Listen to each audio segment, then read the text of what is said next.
Dr. Owusu Ochoa is Dr. O for the 804 as the premier knee and hip shoulder sports surgeon in Virginia.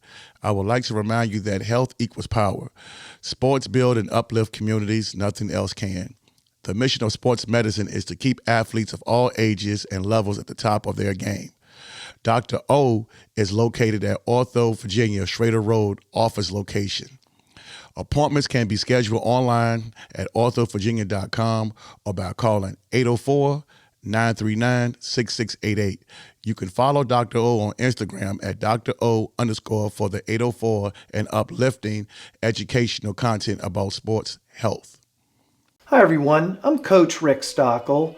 I am co-owner of Newman & Dunn Real Estate here in Central Virginia, as well as I am a high school boys basketball coach at Monacan High School.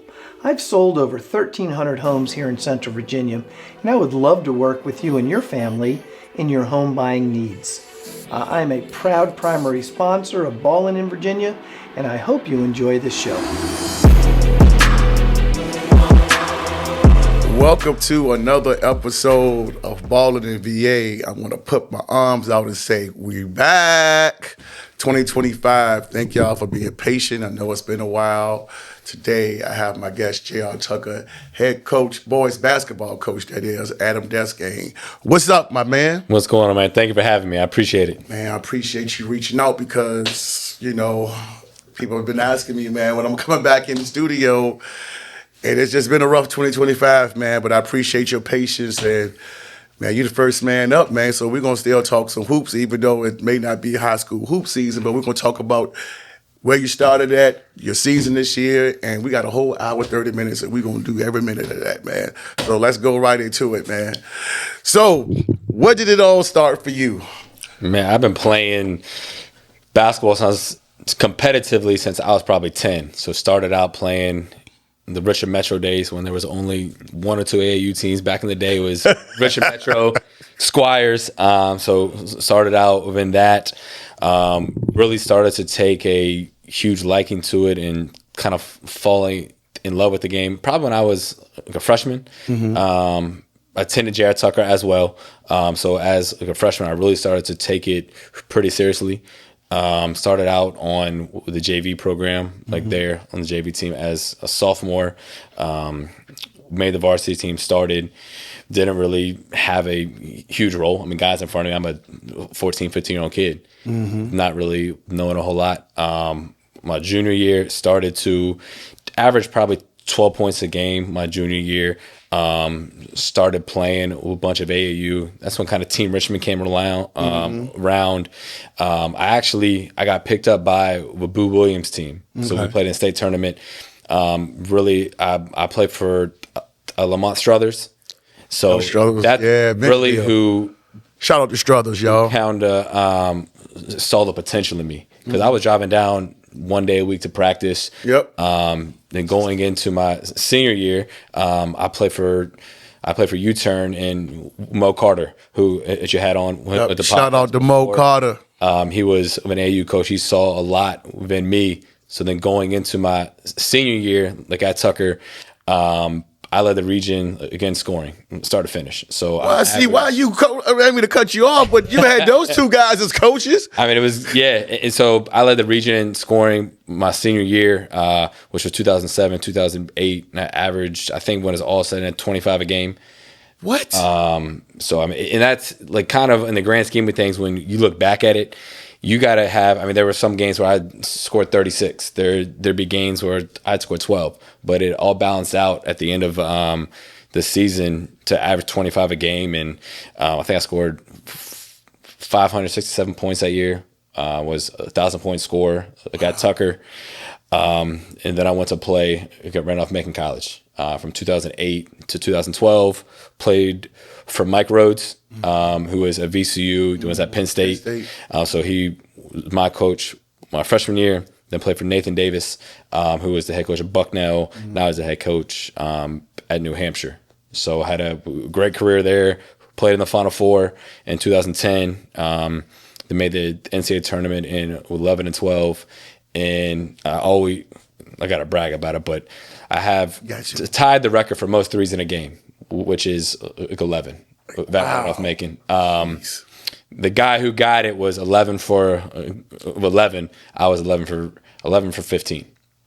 Wow.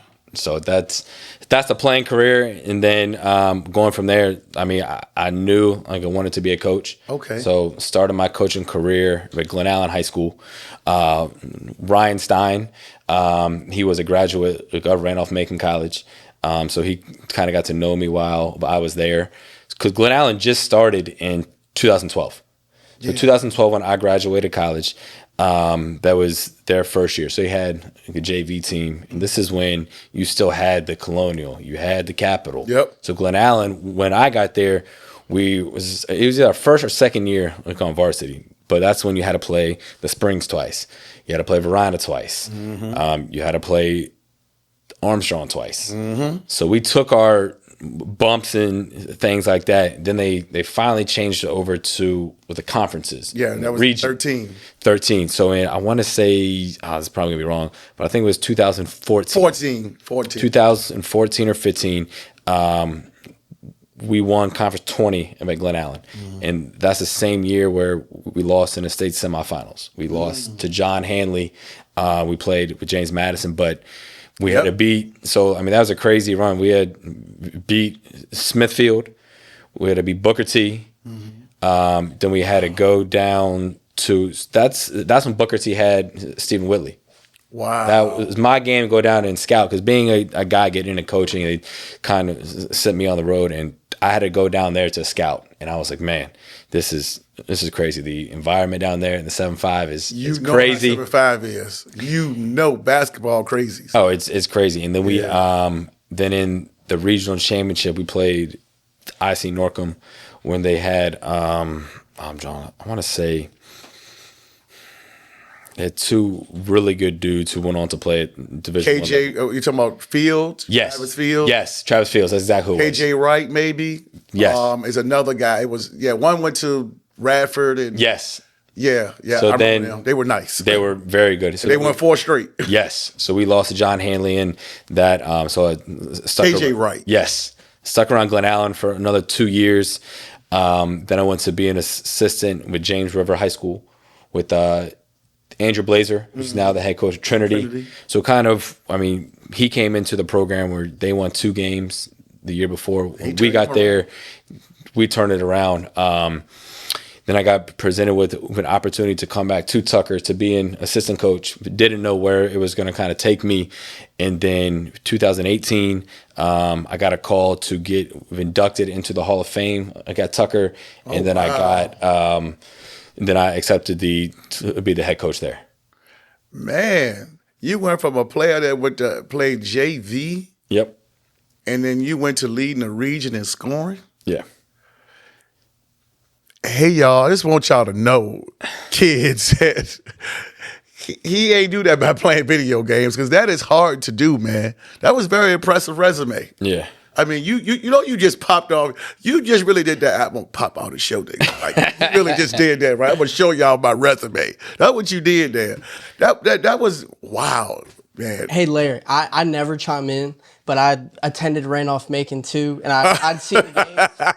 My guy back there is an absolute walking bucket, dude. I'm telling you. Wow. Craziest games I've seen in my 4 years there. He was leading the charge. It was crazy because when I came in here and bought my marquee in here, he said, wait a minute, you got Adam Desgain?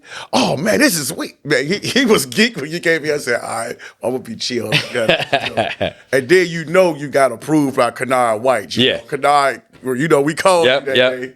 He said, that's my guy. That's my guy. Yeah, guess who I talked to today? Who's that? Carlos Lewis. Yep. He does my gear. So Carlos does all my gear. He said, he did your gear and stuff like this. I said, man, that's why you be up at late at night. You know what I'm saying? You supposed to be handling things. And man, you certified, bro. I appreciate that. You're certified. Wow. My son during the time he was playing, so I wouldn't really know. Especially you played at Tucker. You know how it is at Tucker. Yeah. That's the homecoming game for football, right? Oh, absolutely. We'll dive into that too. I mean, and it's kind of, we got a saying, like now being in the season that we're now on the back of our JV shooting shirt, but it's Tucker. because everybody thinks, but it's Tucker. It's Tucker. Until you step in between those lines and you realize like what we built to and get to where we are today. We're not the same Tucker as the 2000s. Even when I played there, I think the most games we won was 10. We never had a winning season. My brothers played. The last time they went to the regional tournament for Tucker was in 2011. They had a huge run in the district tournament. They lost to Travis and them at John Marshall. Right. Then they got to host. They played Thomas Dale, and they lost to Andrew White. So he was really good too. Yeah. So they lost to him. That was the last time. Yeah, because then they went to the States that year. Correct. Yeah, because I went to the game and they lost to 775-17. Yes. They lost to, yeah. So that's the last time that really Tucker has been on the map. And even then, there was never a winning season until this past year. We finished 19-5 and first winning season since probably 2000.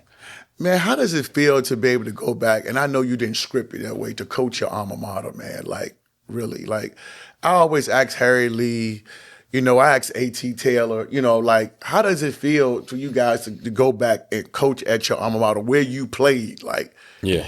How does that feel? It was always kind of a dream, but until it really happened. So 2018, 2019, stepped in there, being knowing that the program kind of needed to be turned around.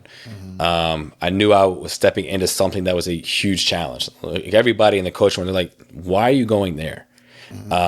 Because there were so many other jobs. As soon as I accepted a job, the Glen Allen job came open 2 weeks later. And I was like, why don't you go to that? Because this is where I'm going to be. And our saying that I started since I got there is brick by brick. And we'll dive into that kind of more. But it's pretty cool to kind of see the old school, to kind of see the teachers that I was there with, the gym. We won the last game in the gym before they tore it down. We beat Godwin. So my first year started, we won 7 games that year. So I thought it was going to be a great year because we beat Benedictine the first game of the year. And I was thinking this on the way over here. I think they had Jaden Daughtry as well. And they weren't the same Benedictine as years past, but that started that and kind of turning things around like then. And then year 2 started, didn't go as great. We won 5 games. Then COVID hit. So I was churning upwards. We were churning upwards. I'm like, all right, got to get a great group of guys to come back. I'm about to turn this thing around. Because I told the athletic director, Chris Brown, who just retired, who was an assistant at Henrico for the longest time. He was the head coach at St. Chris.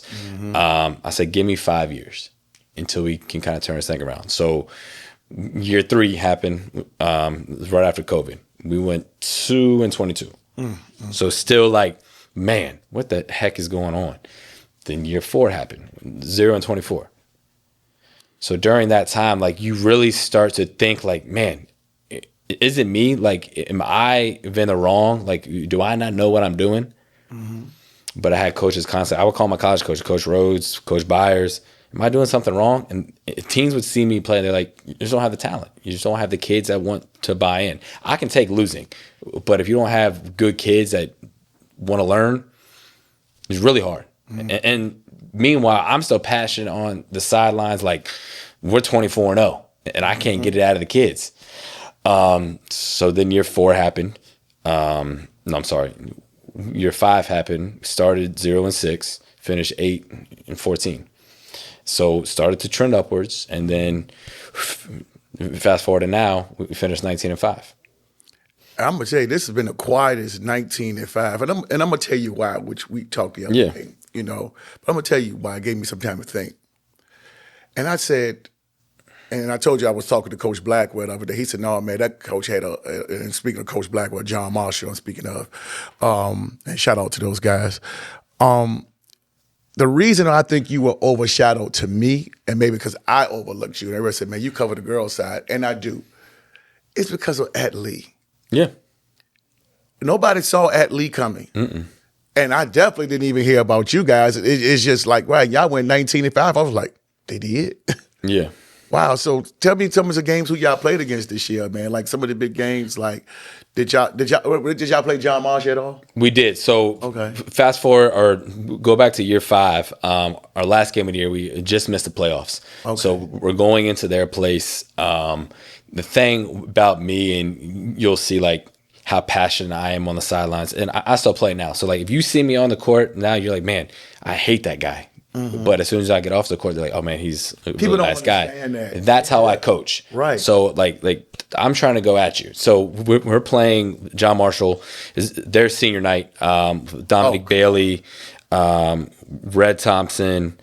They had a few other seniors there. So it didn't start Latrell. It didn't start.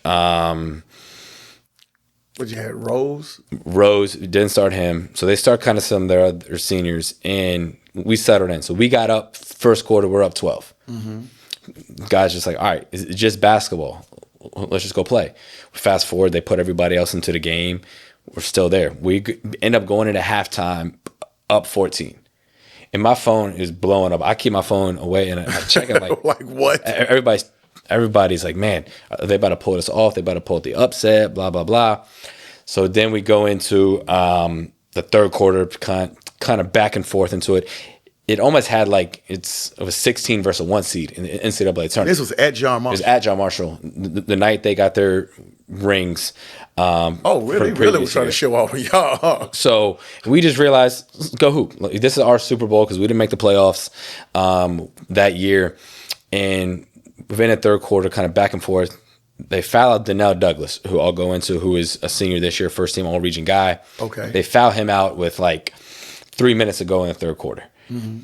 Fast forward to the 5-minute mark in the fourth quarter, John Marshall has made their run, and they go up by like 12 because, I mean, when it's all said and done, they got dudes. And sometimes they do just kind of click over and they go on a run. The scores tables come back to the ref. Oh, no, he's only got 4 fouls. So that took the momentum out of the game. So I throw him back into the game. The game's kind of out of reach. But from that point on, I knew we were kind of trending upwards into this year. And I told people we could have a good year if guys buy in. But with every year, we play Glen Allen twice. We play Deep Run twice. We play Freeman twice. We play Godwin twice.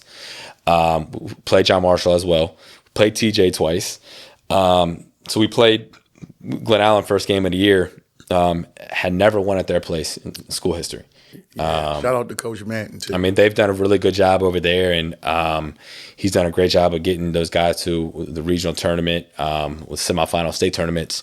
So we go there, first game of the year. We get down 7 at halftime, and we go into the locker room, and it was in the third quarter. We're down probably 11 in the third quarter. And I tell the guys, like, I'm like, stop trying to do things your way. Let's do things Tucker way. So we get back into the game. We beat them by 5. We come back and win. I mean, there for the first time, school history. Then we go play Deep Run, who's got the 6'10" kid Quentin, who's going to Purdue Fort Wayne, Chris Suber, who's probably the fastest dude I've ever seen with the basketball. We play him at home. We get the win. So we're 2-0 now.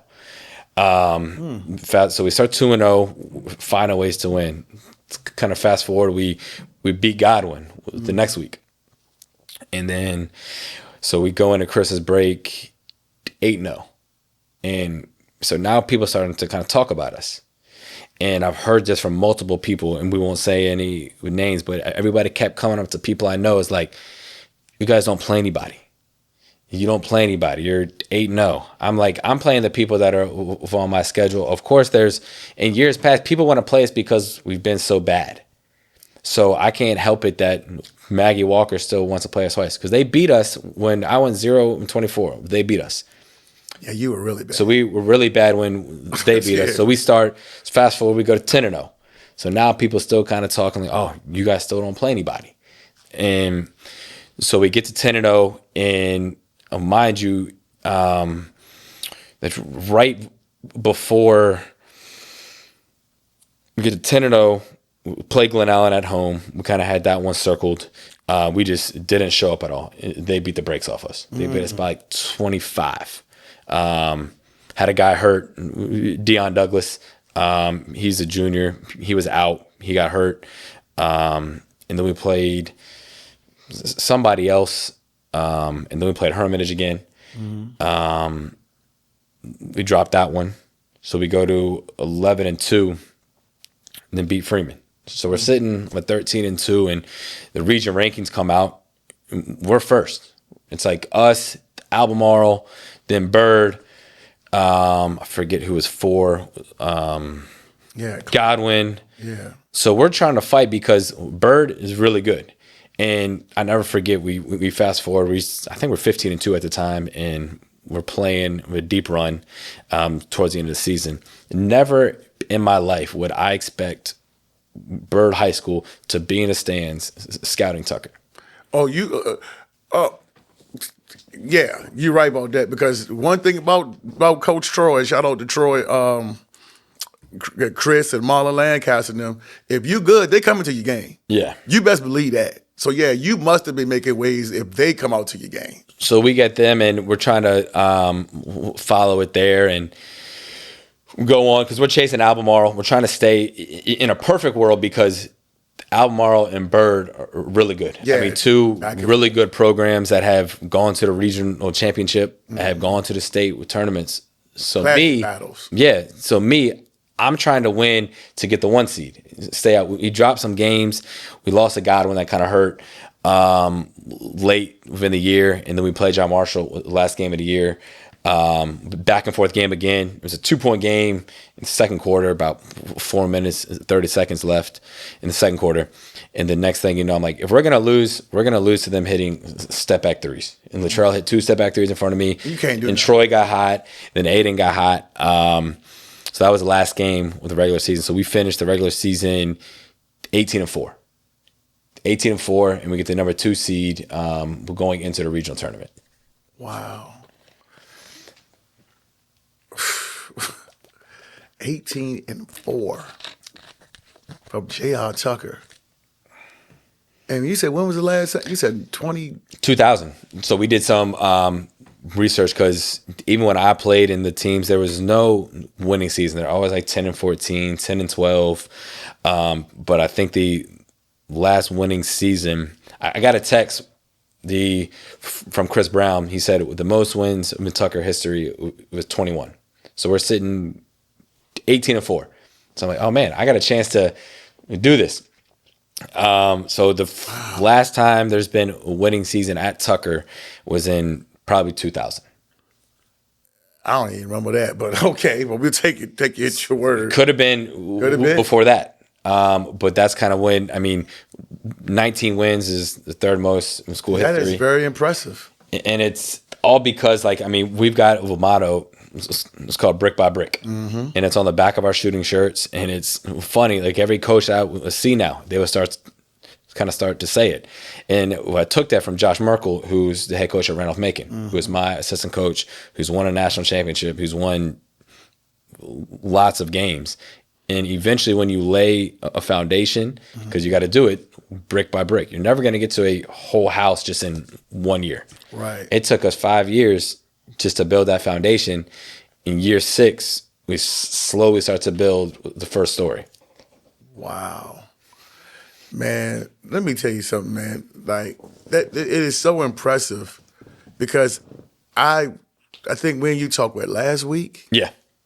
And it was crazy that, in just my circle and everybody who I talked to just talk glowingly and just rave about what type of person you are and how great of a player you were. And I was like, I feel so naked because I'm just like, man, what was I at? But I know where I was doing and everything like that. But man, I just feel like I was cheated out of something. Like I really don't know you, but I'm just glad that you are here. Yeah. And I appreciate you reaching out, man, because let me tell you something.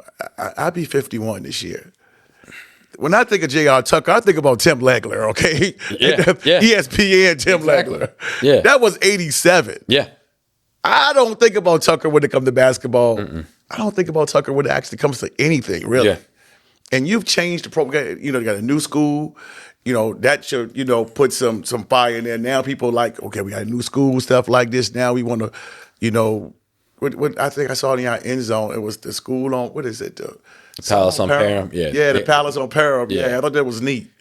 And I'm just like, man, but I love parody because the parody makes the sport interesting or whatever, whether it's football or basketball. It's like, oh, now when you go over there, now you got to play. So I love that, man. Talk about some of your players and your coaches, man, to give us some insight on who they are, because somebody like me, I don't know. It's funny. I tell the kids this every day. It doesn't have anything to do with me. I try to give them the answers to the test, and they got to go take the test. I've got a great coaching staff. Dante Spencer has been with me since I've started. He started as a JV coach. Okay. Aaron Wood, he's been with me for 3 years now. Irvin Reeves, he's been with Tucker for probably 12 years. I kind of kept him on staff because I got to know him. Then my brother, he came on staff this year. He played at Randolph College. Okay. He played at Tucker. He lived in Colorado, came back, so I brought him on staff. But it's all those guys that kind of bring their ideas to the table to bounce ideas off me. Because as a head coach, the thing that I've always learned is like you have to listen to your assistant coaches. Yes. You can't be like that guy's like, oh man, this isn't going to work. Right. So I allow them to come to me with ideas, and probably every single time they have an idea, I put it in just because they see the game in a different way. And then it's kind of the players. I've had Jaden Bland, who was my starting point guard. He was with me when he was a freshman. So he was part of that 2 and He's seen 40 some. Yeah, and do it. So he was with me his junior year. He got hurt, sprained his wrist. But then his senior year, I mean, he came on late. He got second team all region. Okay, that's good. Then probably my best player, Donnell Douglas, who's also a football player as well. Okay. He was first team all region. His stat line, you're going to think I'm kind of making this up, but I'm not. He averaged 20.6, 10.3 rebounds, 2.8 assists, and 2.9 steals. That athlete does everything. When you give an athlete, yes, they a little bit of everything. You tend to lean on them 100%. And like, I mean, he went over 30 a couple times this year. So he got first team all region. Another one of my seniors, Sahaj Graywall, about 6'4", 6'5". He got hurt towards the end of the year. He's just going to school. He's going to UPenn. So you talk about he's got like a 4.3 GPA. He's gonna be something else.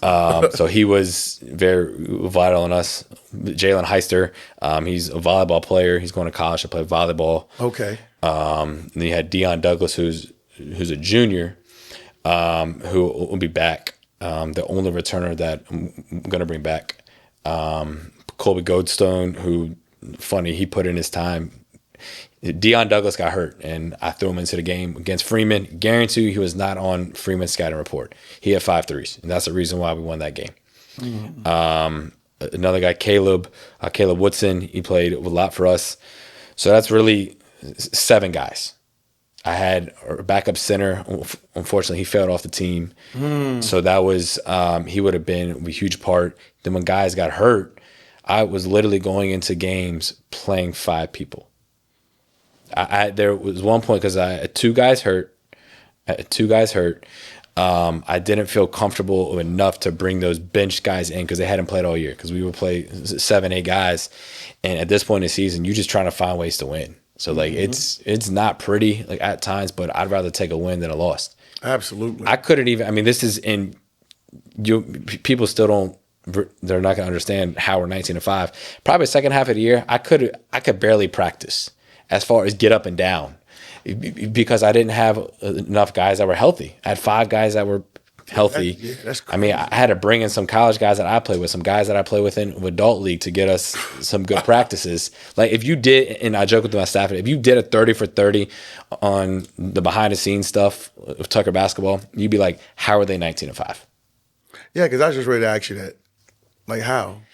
Oh, I forgot. That goes back because y'all ain't played nobody, right? Yeah, so that, I mean, it's, and you are going to get, but you look at like, when people say that, but you look at like a Kentucky or you look at like a Carolina, there are some games on their schedule that they put on there so they can win, to give confidence. When you've lost so many games for so long, you do want to try to get a couple wins at least. But now, fast forward now, nobody wants to play us now. So a lot of those teams now are taking us off the schedule, and then we go up to region, or we go up to Class 6 as well. But you as a coach, I mean, I just would, if you watch us play, you'd be like, they don't do anything, because you got to realize, don't overcoach it. You have really good players, put them in space and let them go play. Mm-hmm. That's what I did down the stretch. And see, a lot of times, and it was funny that we was talking about coaches, how they have a system, and they want, no matter what type of athlete and player you got, and that's why the transfer portal is where it is now in college. That's a whole nother conversation we can get into. But how you want to implement your system so bad, and you would just rather just not trade your ego for equity and put these kids in situations that they can't thrive in. And you said, you know what? Let's simplify this. We're gonna simplify it and I'm gonna coach this thing based off you guys' talent. Absolutely. Like, it's like, I mean, I've got a coaching sheet, like I've got plays that we put in and things like that but what situations, right? Comes in certain times, but it's like, all right, I can't, because then the kids start to think, they start to overthink it. And then you got to realize, all right, how can I get my two best players with basketball? Right. You got to keep changing it year in, year out.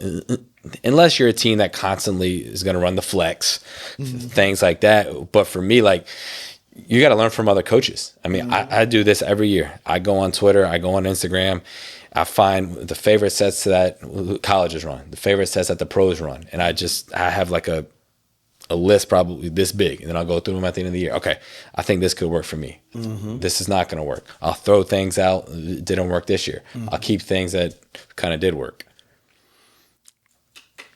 See, that's why you're going to be successful at what you do, man, because you're trying to find ways to build your program up, and you're not afraid to say, hey, I'm going to try a little bit of this, I'm going to try a little bit of that.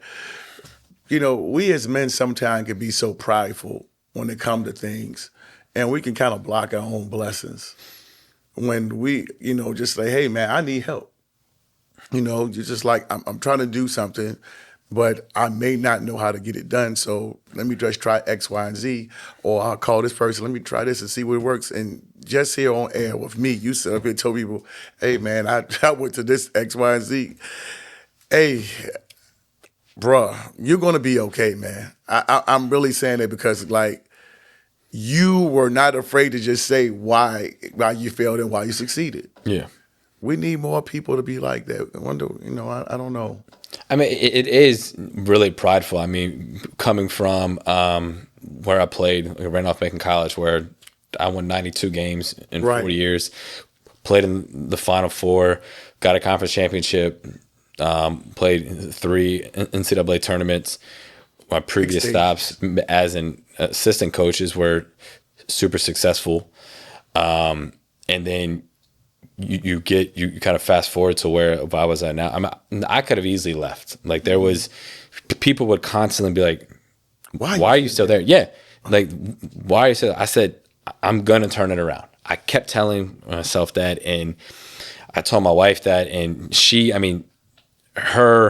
my 2 sons, well, I've got a 6-year-old and then a 1-year-old.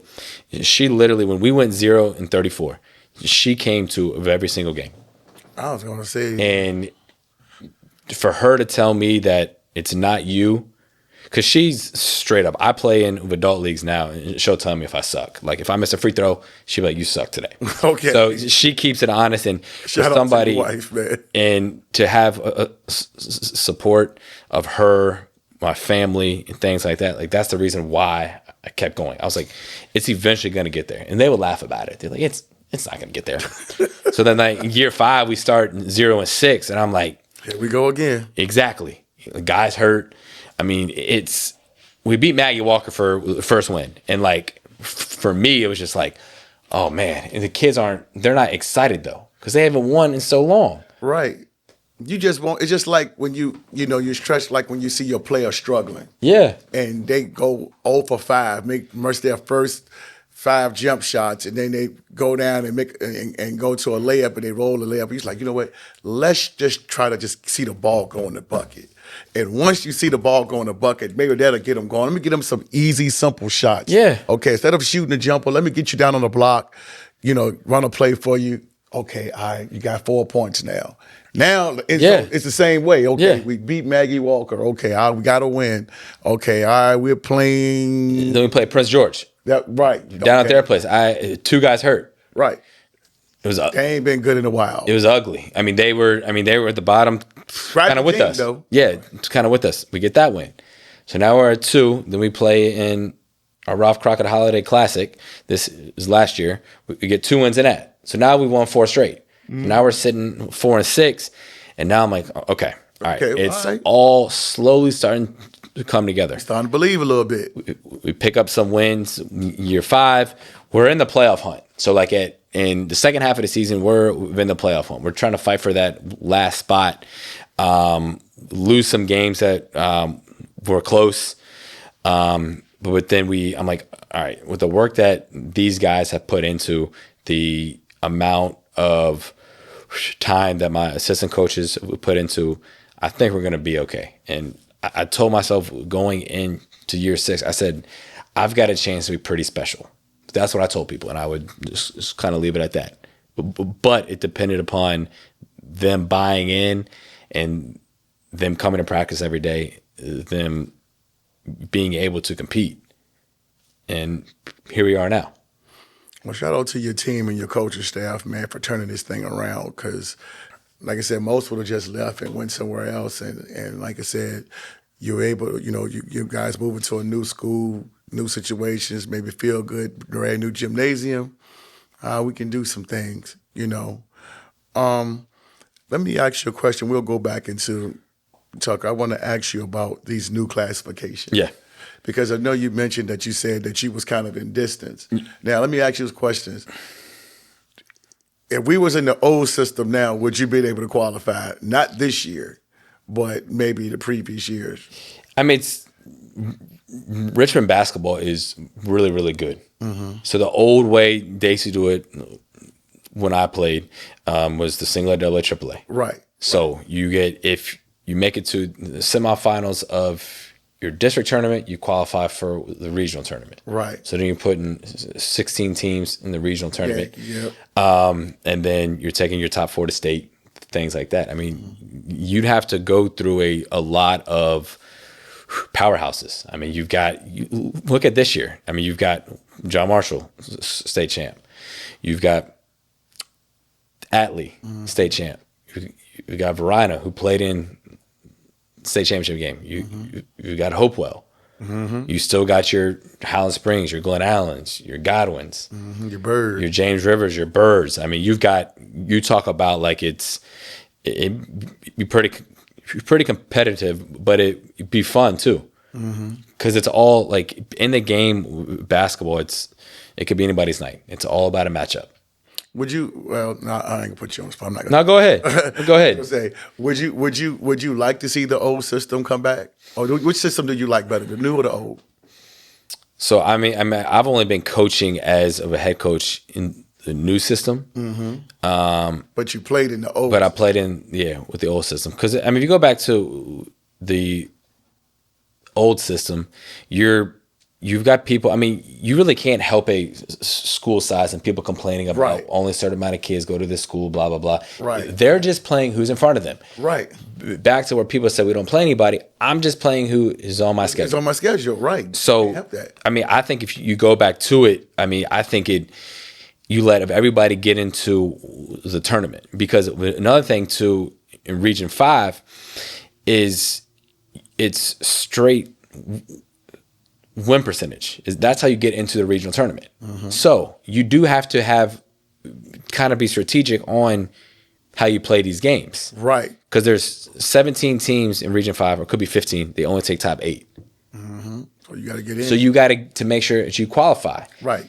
If you go back to the old way, all right, you can schedule whoever you want because everybody's getting into the district tournament. Right. And that's when you want to be playing your best basketball is at the end of the year. Right. But right now with these new classifications, if they don't get into with the regional tournament, you do have to be kind of strategic on how you do your schedule. It's just with the system. Mm-hmm. You just have to coach kind of to that. Goes back to, and I will get into it, the transfer portal. We can't fault the kids because that's how the system is. So, I mean, if they go back to the old way, you can schedule whoever you want. You can go play whoever you want. Then at the end of the year, it's tournament time. There you have it. How about this transfer portal? What's the high school transfer portal? Man, I can speak to it. I mean, when we were bad. I had kids leave. See, that's the stuff that we all talk about. So you had kids leave you to go elsewhere. Yeah, and we won't say where they went, things like that. But I'm never going to beg a kid to stay. If you want to leave and you think the grass is green, or fine. Because you're surrounded by Freeman, Glen Allen, Godwin, Deep Run, who have all had really good years over the last 10 years. Hermitage. So that's the biggest thing when I took the job is everyone say, it's not cool to go to Tucker because we want to go to Hermitage. It's not cool to go to Tucker. That's true because Hermitage probably is the next closest school. But see, exactly. On this side, and then you got Freeman up the street. Yeah. So that's what, and I heard this, man, it's not cool to go to Tucker. It was. So, and I mean, I tried, like kids were a zone for me. I tried to get them to stay, but they would somehow wind up at Hermitage. Or they wind up over here. So I've always said, I'm going to coach the guys that are here. Right. You can only coach what you got who want to be here. But you got to find, college coaches are going to find you, regardless of the high school that you play at. Try selling that to some kid, right? If you look at this. Don't try selling it to a parent. All right. This is the prime example. And if this doesn't hit of a home run for anybody, where did Mac McClung go to high school? He went to Gate City. For 4 years. Yeah. And he played for Team Loaded. He played for Team Loaded with the AAU circuit. Mm-hmm. But he stayed at his high school. Yeah, he did. He's in the G League now on a two-way contract. Yeah. Stay where that you're going to succeed. I could have left Tucker when I played, and people wanted me to leave. I mean, I ended up still playing in college at D3 level. But you went to a very good D3 school. Exactly. Yeah. So, I mean, kids just don't, but it starts in the transfer portal and the college because all these kids are leaving, and then high school kids see it. Well, I'm not happy here, so I'm going to move. And, well, I don't know what's going to happen now in the VHSL with all these new transfer rules because I haven't heard anything official yet. Coming down, right. But it's going to be interesting to see what happens. Yeah. Do you think it takes away from, like today, it was funny. I was watching First Take, and Stephen A. was talking about Draymond Green, and Baron Davis had the podcast where he was talking about Draymond said he felt like that the older cats don't respect the new cats, and Stephen A. kind of broke down why, and Molly was like, well, I think Draymond has a point, whatever. But you have that here where we grew up and we was like, hey, we played in the mode. We played where we lived at. Yeah. Now, people get to transfer. I see the benefits of both. Sure. But what's your take on that? I know I was going to put you on the spot today. I mean, it's like you said, it's like you just said, well, you answered the question earlier because you said, hey, if you don't want to be here, you can go, well, I'm not going to hold you. But then you have some coaches that be like, I ain't going to let you go. Yeah, or if they do let you go, they're going to report you. True, and that happens. I mean, if you want to leave. Right. If you want to leave, because that creates at the high school level, it kind of creates a cancer because you can see that kids don't want to be here, and it starts to kind of trickle, especially when you're trying to build a program. I say it's addition by subtraction. Exactly. So when we lost two of the kids, we turned around, had a decent year, probably the same as that school they transferred to had. Fast forward to the summer, through with the grapevine, is they wanted to come back because they finally see us that we're having a little bit. Right. So, I mean, it starts, I feel like you get a lot of the wrong people in these kids' ears saying, hey, if you go here, your recruitment might go up, or if you go here, your recruitment will go up. I'm just stay where you're at. And if you want to go get seen, there's so many AAU programs that you can play for that are here. You've got Boo Williams, Team Loaded. I mean, if you're good, they're gonna find you. But you got these kids got to work. True. That's another thing too. There are some kids that do. Or here's a prime example, and this is why he's going to Tennessee. Okay. Troy Henderson. Okay. So shout out to Troy. Man. So I coached him in with the 804 game. We had a practice on a Tuesday. You got my number. He said, Coach, can I get into the gym because I want to get a workout before practice starts? Because he knew in practice we were just going to get up and down and things like that. That's one of those kids. That's the reason why he's going to go play in the SEC. A lot of these kids that play at the high level, they got it. But a lot of kids think that they can just show up 1 or 2 days a week and be good. It's true. It's true. And that's why I said it sounds it's the cliche that they will find you, but they will find you when you put in the work and you're out there producing. So what I don't want them to say is, oh, well, Coach Adam on Ballin the VA said that they'll find me if I stay. No, that doesn't mean that you can be sorry as hell. Yeah. And then you're going to sit up there and be like, well, I heard that you say, no, you got to put in the work. But you have to be good for them to find you. Right. In order for them to find you. Right. Yeah. And everybody, again, now you got Coach Reich, he got PSB, he got some of his young ladies, he got the boys side, you got Jesse Pellarosa's team out there now. So you may not be able to get with a Team Loaded or a Boo Williams, Team Thrill, Takeover, or such as those names. But there is a place for everybody somewhere, but you just got to put in the work.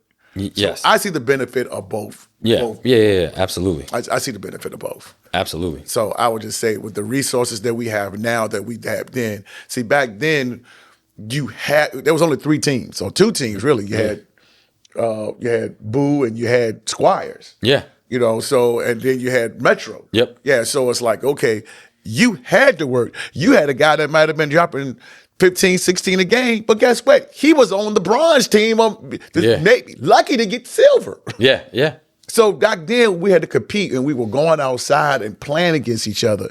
Nowadays these kids are more gym rats because of the violence that was going on in the neighborhoods. But now I'm like, wait a minute. Now, ain't nobody going to the basketball courts are empty outside. Everybody's in the gym. If they feel like they can't get in the gym, a gym wasn't even, accessible back then when we was coming up. We just wanted to get outside and hoop. But nowadays, man, I just don't know what it is. And I don't want to down the kids because it's the parents, because we now said we're going to take the kid out of this situation and we're going to move them over here. So we're kind of putting this stuff on their head. So I would say that us as parents, we do have to take some of the blame for that. Sure. So I don't want to come down on that kid. So let me just say that first off. Yeah. But yeah, kids, you just got to work, man. And what you said is true. If you play and you put in the work, they will find you. And going back to that, I mean, it doesn't matter if you play D3, D2, D1, play JUCO. You're still one of the elite athletes to play. Right. I mean, I played at Randolph-Macon College. I mean, going through high school, I thought I was a D1 kid. I mean, because that's everybody's thing. Right, because you... Right. Until my senior year, we played in the BCCC, and we played Sean Mobley, who played St. Francis. We played St. Francis from Baltimore. And they bring in heat. I knew like this was going to be my test to see if I could go play at the D1 level. So I played great. I mean, I scored 25, but then I had to guard him. I gave up 25. He's strong. He's the same size as me, a lot stronger. At that moment, I probably knew I was not a Division I athlete. Right. And then I went on to play D3. But mind you, when I was there at Randolph-Macon, beat George Mason, Jim Larnego was the head coach, beat American. So basketball is basketball. I played the 2. I'm 6'3". The 2 that I had to guard at the D1 level is 6'6", 6'7". Right. Go where you can fit in so you can have a really good career. I don't know who we need to tell that to, the parents or I'm playing both sides of that, the kid or the parent, because it's like everybody wants to go D1 until you realize that you're not.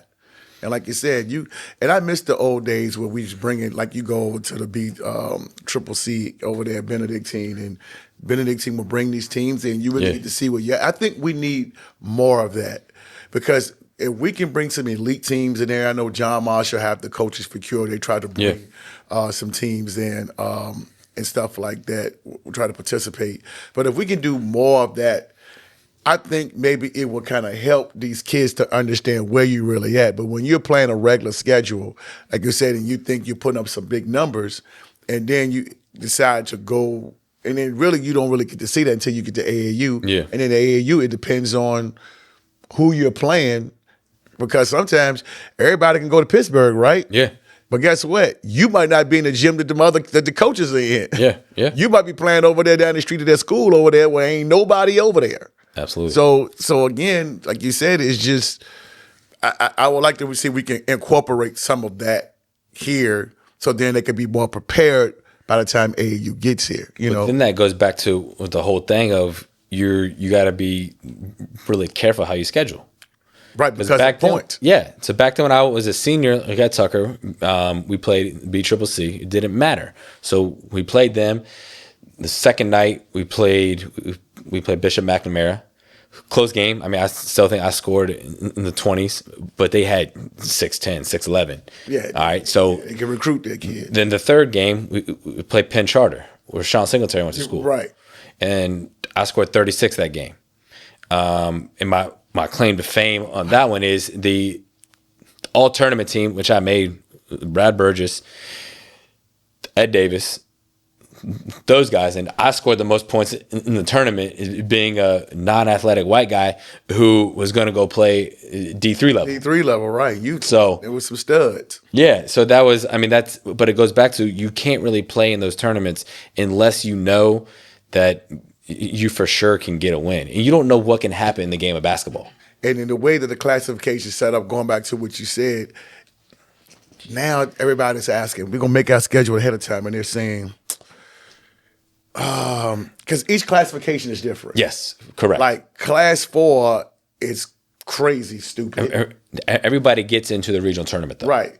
Everybody gets to the tournament, but, okay, Class 4 can play a Class 6. Yes.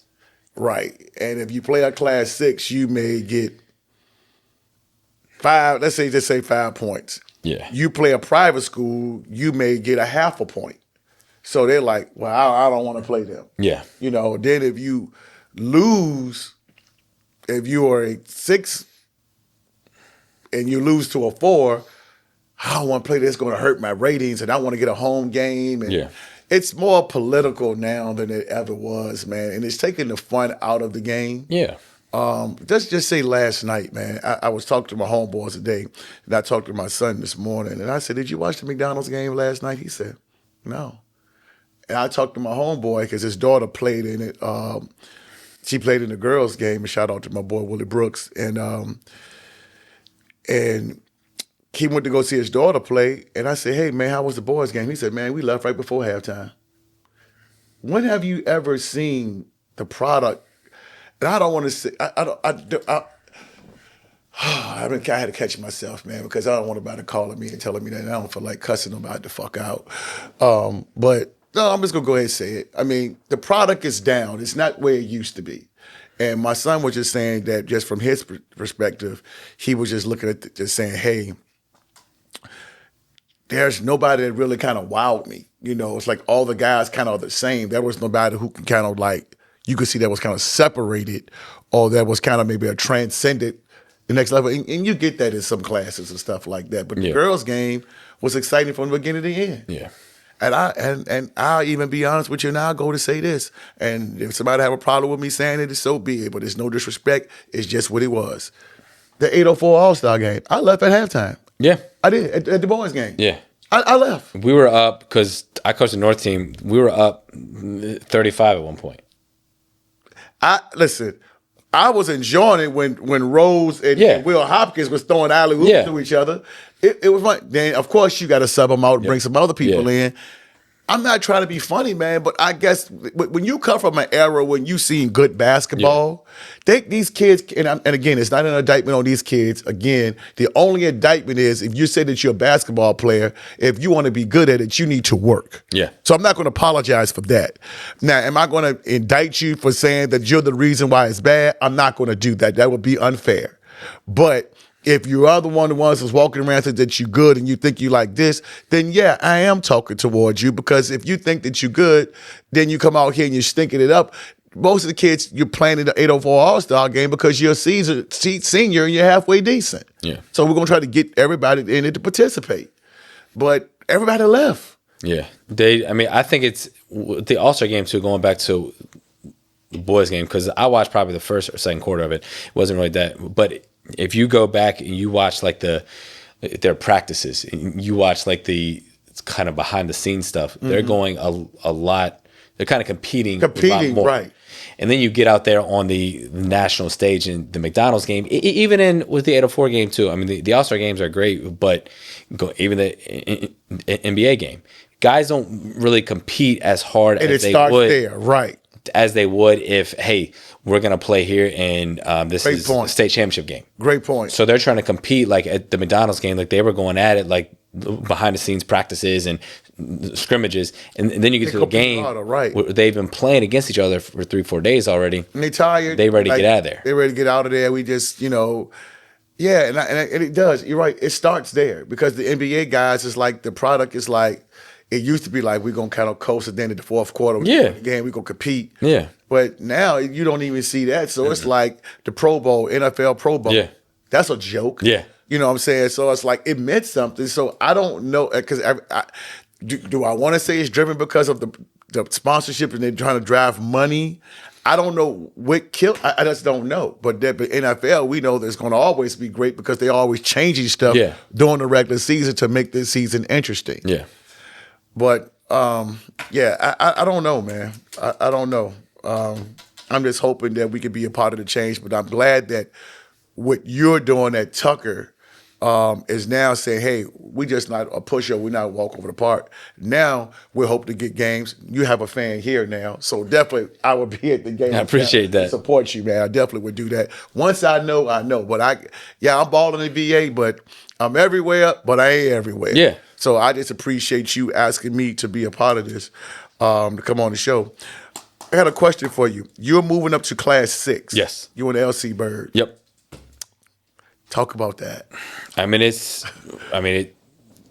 like it? 6 is a gauntlet. Yeah. Me personally, no. And you look at our school. So you look at our school, we have a lot of schools in Henrico County and Chesterfield, Hanover have a specialty center. Right. So our specialty center is the foreign language, IB program, ACA program, which is you have to apply to get into as a freshman, and you graduate with your high school diploma and you graduate with your associate's degree. Right. All right. So we're tracking in and enrolling a lot of students that are applying to that are not of an athlete.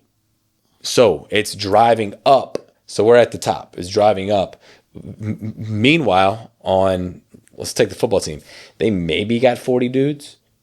And we got to compete now in Class 6. Now you doing back with Lansdale, Oscar Smith, Bird, Manchester. Addison, those schools up there, Battlefield. So even in Class 5, if it's that. If you really, I had this conversation, if you really break it down as far as the amount of athletes you probably have in the school, we could probably classify as a 3.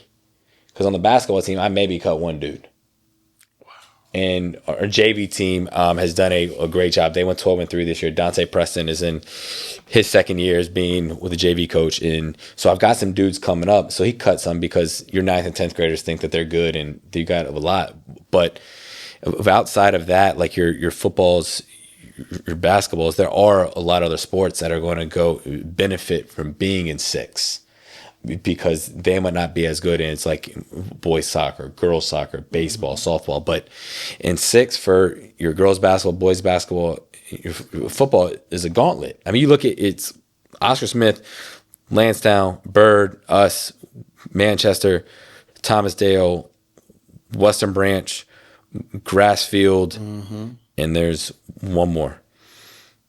Because Deep Run comes down to 5, Glen Allen comes down to 5, Holland Springs comes down to 5. So now, And that's Cosby. Cosby still 6. So we got going to 5 too? 6. No, they're saying so. That's the 19th. And James Rivers back is 5 now. Yeah. So even in 5 is a gauntlet too. I mean, you think about it. So I mean, we've got 9 teams in our region now, top 8, but you got Oscar Smith and Lansdowne. So now I've got to go down and I'm scheduling I'm not scheduling Oscar Smith and Lansdowne. Yeah, That's smart. But I'm like Western Branches, your Grassfields. I mean, You got to play the percentages. because even in Byrd, I mean, so we played Byrd in regional semifinals this year, and they're really good. The 2 things in that game, I mean, they've done a great job. They've been there for a long time. Shout out to Troy, man. And Coach, man. Coaching staff. And they've done a great job in to try to get our program to kind of where theirs is. I mean, they had a bunch of dogs, but they've had kids stay in the program from middle schools on up. You don't really hear about a lot of movement at LC Byrd. So you really don't. What a lot of people don't understand too about Tucker is we don't have a feeder program. We don't have one middle school that just comes to us. That is key. So I get a kid from Brooklyn. Okay. I'll get a kid from Hungry Creek, a kid from Tuckahoe. 9 times out of 10, those kids that come over to me have not made their middle school basketball team. And see, and that's key because you're in the West End part of town. Let's just call it what it is. Yeah. In the West End, it's more affluent on that side of town, and you got a lot more schools over there versus when you go to the East End, it's completely different. And like you got Short Pump Middle, you got, like you said, Hungry Creek, you got all these schools over there, and they're scattered out. Yeah. And like you said, and I forgot, Robbie Barron did go to your school, didn't So he? I came back. So the year that I came back to being assistant coach, I tried. That was one of the reasons why I came back was to try to keep him there. Because then he went to collegiate, and then the following year I got the head coaching job. See, let's backtrack a little bit. Let's backtrack a little bit. I know we skipped from that for that. Robbie Barron was in the program, right? He was in that program, get his associate's degree. And I remember because my son's girlfriend attended that school, and I remember we talked about that, and she was like, well, Robbie tried to get into Trinity. Yes. And the reason why he didn't get to Trinity, because Trinity wasn't going to accept any more reclass players. Yeah. So I know he was coming over there, working out and everything like that. And then he went back. And then I guess that's when he went to collegiate. That's how collegiate was able to get him because Trinity wouldn't take him. Yeah. But it was like, this kid is super smart. Like, this kid that went to Northwestern, you can't get into Northwestern. No. You know what I'm saying? I forgot where he ended up at, but I think he left. Finished at Tech. Huh? You finished at Virginia Tech. At Virginia Tech. Really? Yeah. I didn't even know that. Yep. Okay. Yeah, but like you said, you're getting guys like that. Then you go to the other side of it when you go to Northern Virginia. And this is 2 things about Northern Virginia. You got Prince William and you got Fairfax and Loudoun. Correct. Fairfax, let's talk about Darrell Overton. Again, we have to look at the greatness that what he did. You win back-to-back state championships with less than 50 players. Yeah.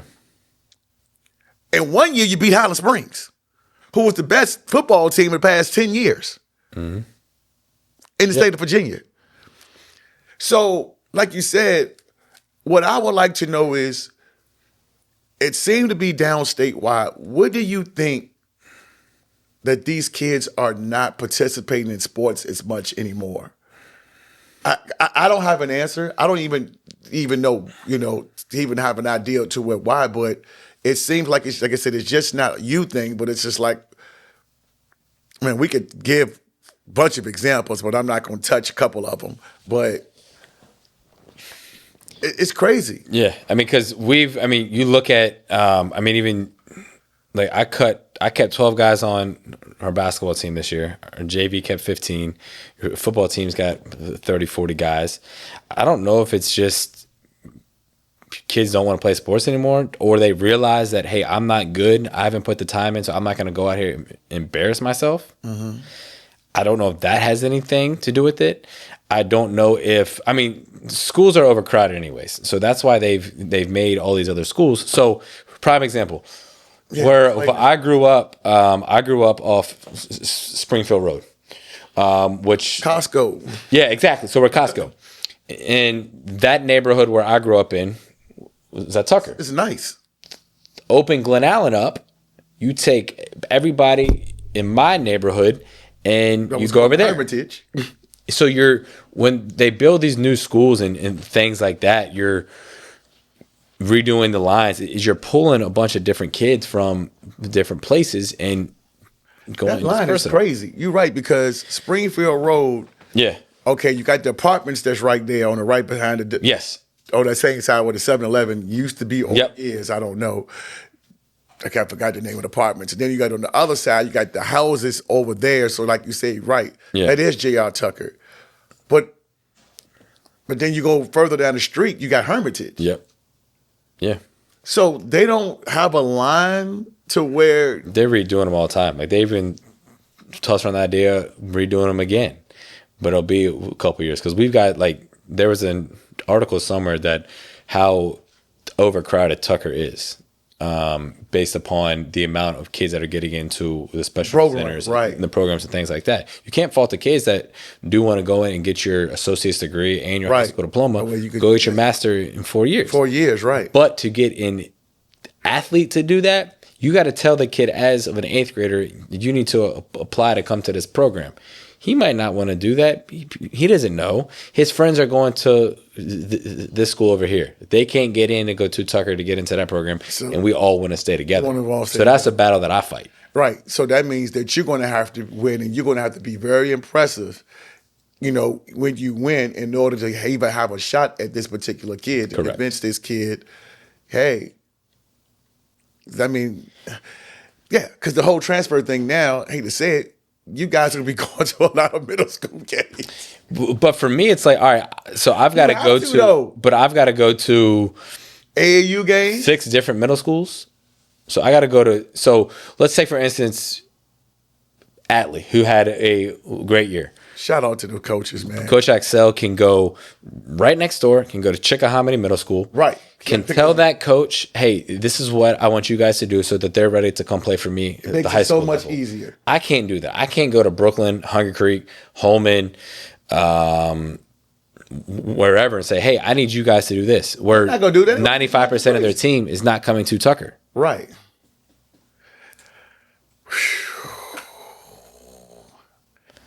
And there lies another problem. Yeah. So we'll wait to see what happens with all that stuff.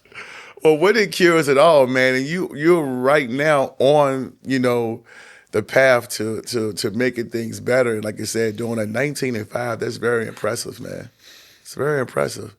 Because I talked to a couple coaches, man, the other day. Yeah, I know they're going to listen to this, and y'all know who I'm talking about. I'm looking at the microphone right now. I'm talking to, so y'all going to be giving me a call when this come out.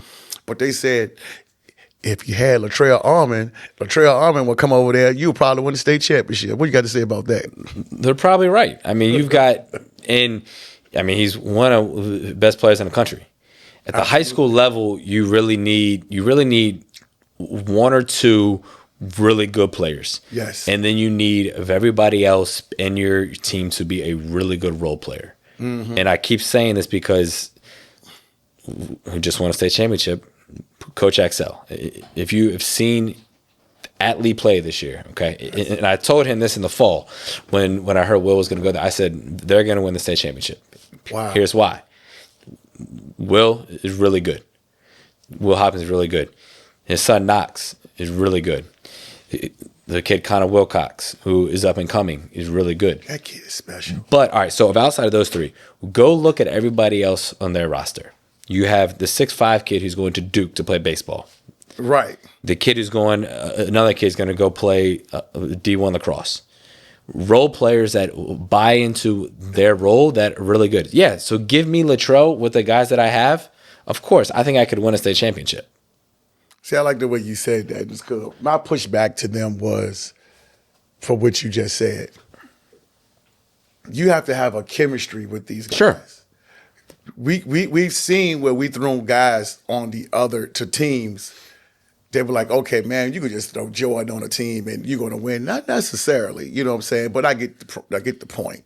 You know what I'm saying? That's why I was glad you worded it the way you did. You said, I have a shot to win. You got to, it's going to come back to, all right, what's going to work now? So all right, so now I'm bringing him. All right, so now I got to go more to the post, or now I got to find ways to get him the basketball. Then the kids have to be accepted. We have to buy in. Right. We have to get it. But of course, if you just throw anybody and don't practice, it's going to be really hard. With Will, they knew each other. Yeah. So the chemistry was there. And I asked him one of the questions I asked him post-game of the state championship, and he said that we started playing each other very young. And he said that I said, when did you know this thing was going to work? He said the first day of practice, when we practiced in our chemistry just like we had played when we were younger, he said, we knew we could do something that was really special. Yeah. So, again, you could take an all-star and put him on another team. Don't necessarily mean that it's going to work. Exactly. If those kids reject this kid, they respect him because they like him, he can go over there. It still might not work. Yeah. So let's not go up here and just say that you can stick Latrell Armand on any team. Yeah. Let's word it as, yes, he gives you a better chance to win state. Let's just say that. Yeah. You might get to state, but again, it all depends on your supporting cast. Exactly. And if your supporting cast ain't who we think they are, it's not going to work. Yeah. I don't care who you are. Mm-hmm. So that's my pushback, sir. People try to play with me, man. And this is no knock on Latrell Armand. We're just saying, people just like to kind of irk my nerves and like to do that stuff, you know what I'm saying? But I'm just saying, it's just the truth. That's what it is. We seen Karl Malone and Gary Payton go over there with the Lakers. Did they win? Mm-mm. They lost in 5 games, didn't they? That's right. We saw Dwayne Wade and LeBron James get together with Chris Bosh. Did that work? Not the first year, didn't? Mm-mm. The defense rests. Don't play with me. I keep you up past your bedtime, boy. Now call me after you listen to that. They be playing with me, man. I don't know why they want to play with me. Yeah. I'd be like, you really want to come in this dungeon and challenge me? Let's come into my zone. Let's not do it behind the scenes. Come in here and let's have that conversation. I'll eat you alive. I ain't even warmed up yet. Mm-hmm. Yeah, you'll say it in the car while you listen to this on the car. Call me and say that. Got my number. Holler at your boy. Yeah, me and you, we here. Yeah. I love starting shit. Because I can finish it too. Yeah. That's why I do what I do. Mm-hmm. So if you won't challenge me, sir, you know where to find me. But yeah, man, but going back to that was enough of that. I gave him a little bit of time, Yeah, but he was in my space, so but I just like starting shit. But anyway, so what's next up for J.R. Tucker, man? We've got to start over. I graduate everybody except Deion Douglas, which a lot of people don't know about 6'4", 6'5", junior. Oh, wow. His brother is the one who was first team All-Region. So I'll bring him back. And then we've got a good JV team, but when you take your JV kids up to the varsity, it's going to take some time. So I was actually having this conversation with my brother this morning and you just got to change how you coach. You've got to go back to kind of what you're saying. You have to adapt to the players that you have. You might have to try to slow things down. You might have to play matchup zone. You might have to play zone. You might have to press. You might have to slow the game down. That's the fun part about coaching is you've got to, here's the players, the cards that you're dealt at the high school level, all right, and you got to play with them. Mm-hmm. You talk about your brother, man. What did your brother mean to you, man? I know we was trying to adjust this. Yeah. To get your brother. Now he's busy. Man. He's the man. Shout out to your bro, man. He's been great. He moved halfway across the country probably 3 years ago to Colorado. Just came back last year. Just got engaged at the end of basketball season 2. Why you leave Colorado? You can smoke all the weed you want. So it's funny. I got married 2 years ago. And his now fiance was family friends with my wife and her side. So it started with like a $10 bet that they want to dance with each other. So they danced, and then they did the long distance thing in Colorado, and then he decided to come back. But I asked him last year if he was coming back, and he said yeah. And I said, do you want to coach? And he got excited because he played Randolph College, which is another D3 school in the ODAC, where he's a 1,000-point scorer. I think he holds the record for most assists, things like that. It's just to bring somebody else on staff that can kind of see the game in a different way, because he played point guard. So for the guards to kind of pick his brain, for him to bring new ideas to the table, because I know he would get tired of me and like I'll send him things at 5 o'clock in the morning, just kind of see something I like, and he'll do the same thing to me. It's just been really good. Even though he's 3 years younger than me, he's definitely kind of somebody that I look up to, and I tell him that every day. So for him to come back and we go 19-5, he's like, oh yeah, it's all me. So it's so it's good. No, that's good, man. Like I said, we like these stories here at Ballin and VA, man. Like I tell people, I can't be everywhere, but people just I used to pick up a paper a lot. Yeah. Now you got the internet. Yeah. And if you ain't, and now you got to pay for subscriptions and stuff like that. So now, I have to do these type of things in order to kind of keep up with the know. But no, that's dope, man. I hope everything tends to work out for you going forward, man, because I think I've only been to Tucker once outside of that. That's a beautiful school. Man. Yeah. It's a beautiful school. And I know what we forgot to ask you. Your boy Torrey Burston, man. Yeah. My guy TB. That's what we were to talk about. He's one of my best friends. When I got the head coaching job at Tucker, he was one of the first people that I reached out to be a coach, and his exact words to me were, I don't think I'm going to be good at this. And I told him, you're coming on staff. So he was with me 2 years and was amazing. Because you talk about somebody who was a walk-on at hard work. Was a hard work. So and then got a scholarship. So he could really kind of relate to the kids, that aspect of it, being from somebody that made the most of his situation, because he started out at Henrico, started out at TJ, then he went to Trinity. Was zoned for George Whiff. Then went to VCU, and then was with me for 2 years, and then he went back over to Trinity to be the JV coach.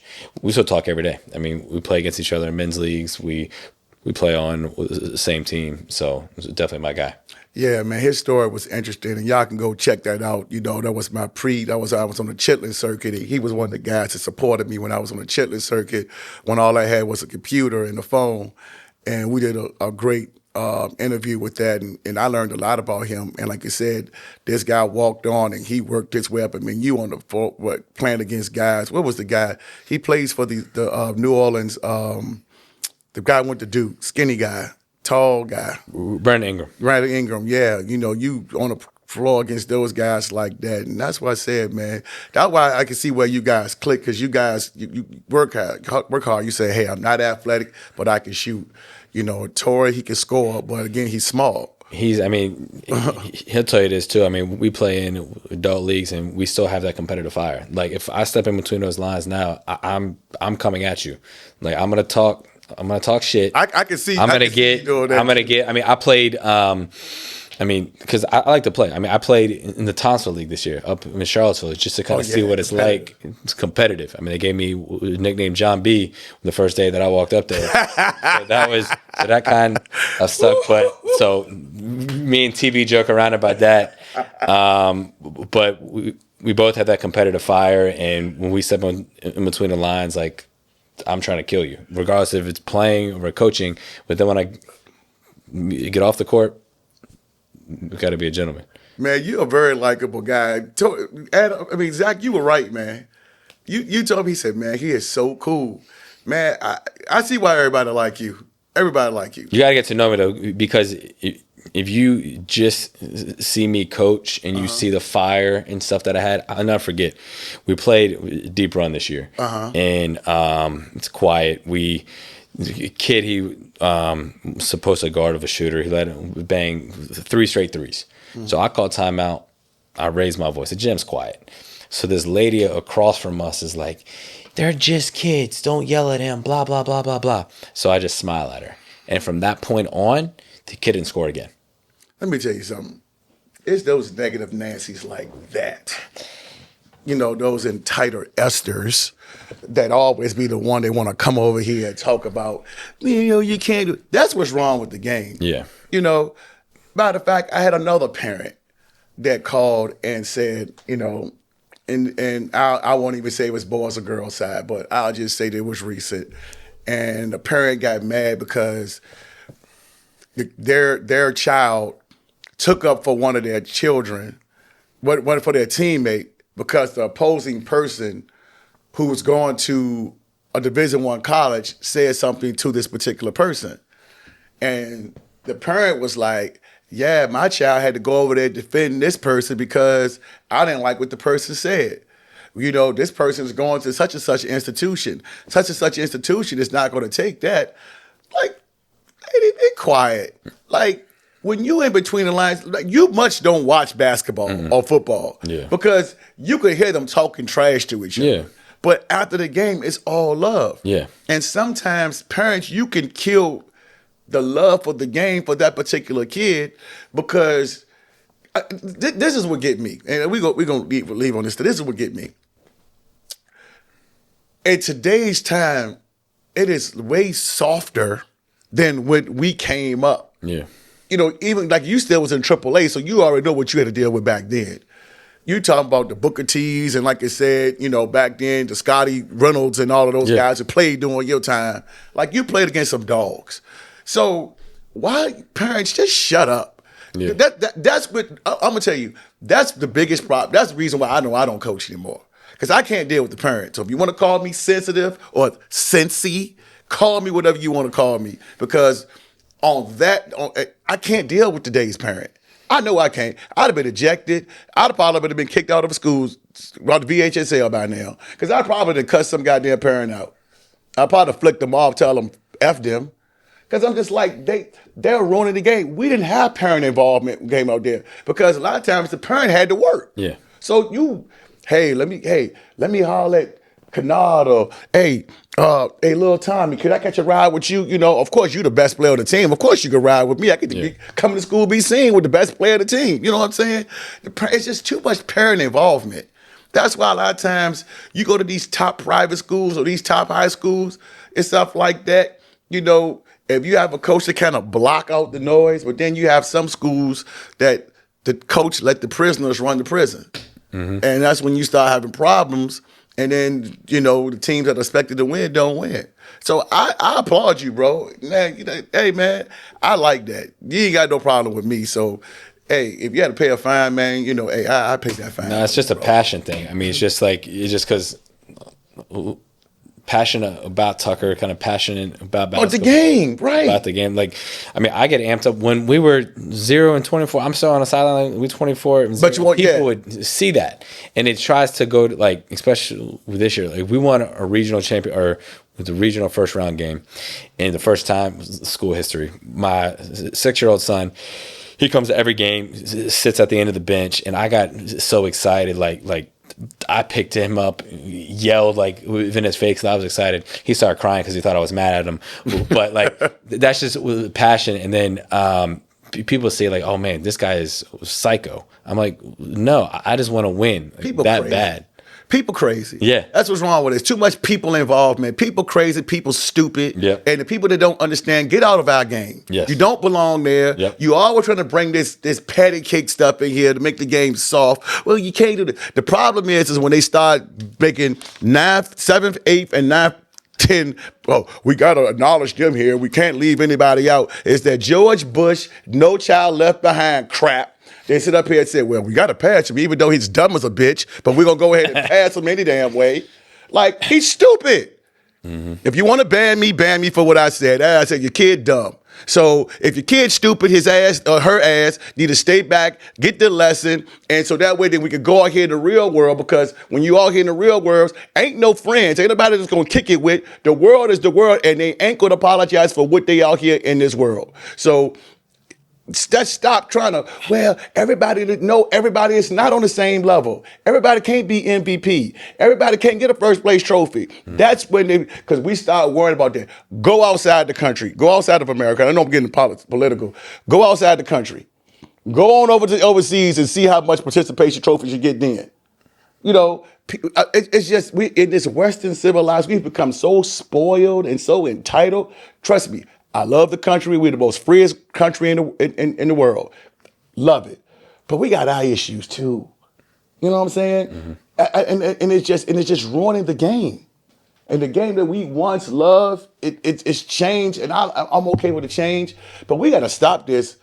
Okay, we're going to reward the fifth place kid. No, maybe the fifth place kid, if you want to make in the top 3, that fifth place kid maybe can go home, go work, and say, you know what, I want to be like that. And next year at the banquet, he can maybe get first place.